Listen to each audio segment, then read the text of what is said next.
कि अमेरिकी सदर के रूस यूक्रेन जंग पर गुफ्तगू के दौरान पाकिस्तान पर इल्जामात। पाकिस्तान दुनिया के खतरनाक तरीन ममालिक में से एक हो सकता है, ये कहना है अमेरिकी सदर का। उन्होंने जो एक बयान दाग दिया और कहा जनाब कि जो पाकिस्तान है ये बेसिकली पाकिस्तान में be one of the most dangerous nation in the world. कि हमारे पास जो न्यूक्लियर एसिड्स हैं, यानी जो हम बताते रहते हैं ना पाव पाव के बम और ये वो, कि पाकिस्तान दुनिया का खतरनाक तरीन मुल्क है।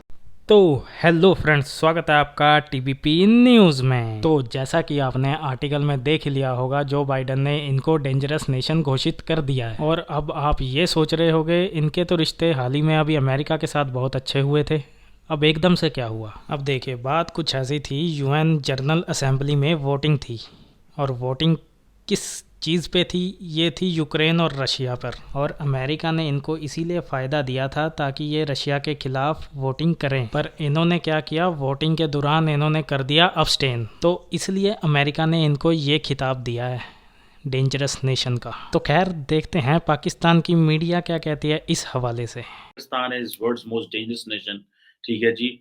इसके जो न्यूक्लियर वेपन्स हैं विदाउट एनी कोहेजन है। ये statement international atomic energy agency की तरफ से नहीं आती। ये स्टेटमेंट यूएस डिफेंस डिपार्टमेंट की तरफ से नहीं आती।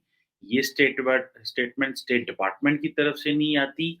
यानी कि जो ब्यूरोक्रेटिक हायरार्की होती है, जो एक्चुअली इन चीज़ों को जानते हैं, बेसिकली जो मुझे एक अंडरस्टैंडिंग है वो ये है कि वो जैसे अमेरिकन है ना, अगर आप उनको देखें, अगर for example national security strategy 2 दिन पहले आई, तो उसमें उन्होंने चाइना को टर्म किया एज ए अथॉरिटेरियन स्टेट, ठीक है जी।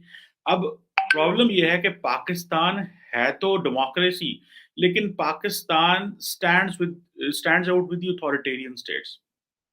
हम इकोनॉमिकली वीक हैं, फाइनेंशियली डिपेंडेंट हैं, ग्लोबल इंस्टीट्यूशंस के ऊपर हमारी वो नहीं है। तो अब होता क्या है कि ये पाकिस्तान को जब मर्जी जैसे उनका दिल करता है वो अथॉरिटेरियन स्टेट में डाल देते हैं। प्राइम मिनिस्टर के मशवरे के बाद पाकिस्तान में अमेरिका के एम्बेसडर मिस्टर डोनाल्ड ब्लूम को ऑफिशियली डी मार्श एहतजाज के लिए फॉरेन मिनिस्ट्री तलब कर लिया गया है। जो अमेरिका की तरफ से कही गई है, ये तो इमरान खान अपने जलसों में खड़े होकर कहते रहे हैं। उन्होंने तो यहाँ तक कहा था कि ये जो एटमी असासे हैं ये नहीं रहेंगे, यानी ये ले लिए जाएंगे, और इस तरह की बातें की थी 3 टुकड़े, जिससे कि एक जो इम्प्रेशन जाता है वो यही जाता है कि इनका अपना वज़ीर आज़म जो है वो ख़ुद ये समझता है कि ये ख़तरनाक है, ये जो पाकिस्तान के जो असासे हैं, और इस वजह से ये बात कर रहा है। यानी बहुत सी ऐसी स्टेटमेंट्स पास्ट में, अभी रिसेंट पास्ट में इमरान खान कह चुके हैं कि जो वाकई इसी से मुताबिकत रखती हैं, जो कि प्रेसिडेंट बाइडन ने कहा है। प्रेसिडेंट जो बाइडन की ये स्टेटमेंट उस वक्त सामने आती है जब अभी बहुत सारे इवेंट्स हुए हैं। यानी हमने तो एक गलगला मचा, एक हंगामा हुआ कि अमेरिका और वेस्ट पाकिस्तान की तरफ हो गए हैं और इंडिया के ख़िलाफ़ हो गए। लेकिन असल में हम ये देख रहे हैं कि वो हमसे कुछ काम लेना चाहते थे। वो ये चाहते थे, जो F-16 का पैकेज दिया गया, जो पाकिस्तान के बड़े लाड उठाए जा रहे थे, हमारे बहुत लाड उठाए जा रहे थे, जो पाकिस्तान के लाड उठाए जा रहे थे, वो रशिया पर जो रेजोल्यूशन आनी थी उसके ऊपर पाकिस्तान के इसलिए कहा जा रहा था कि हम तुम्हारे साथ हैं लेकिन तुमने हमारा साथ देना है।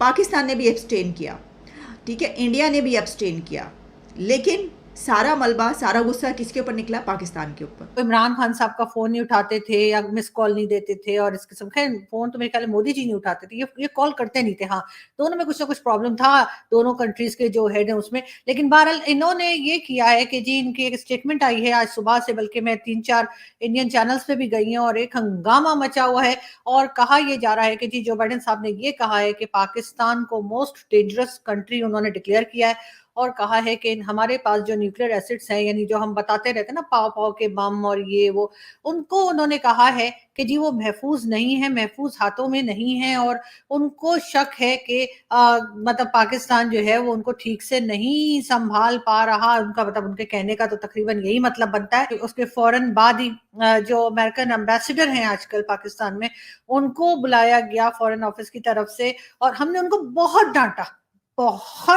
हमने।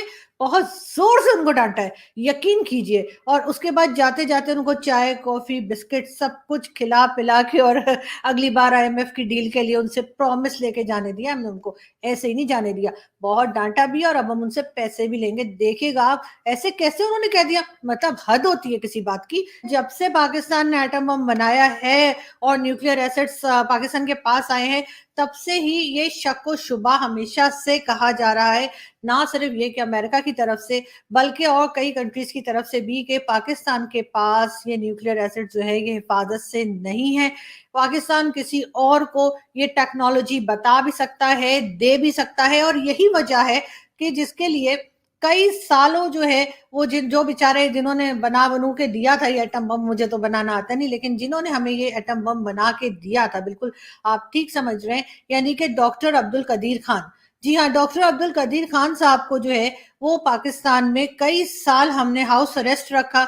आप इसके ऊपर कोई बात नहीं करता, कोई नहीं बताता कि आखिर डॉक्टर अब्दुल कदीर खान को हमने हाउस अरेस्ट क्यों रखा था।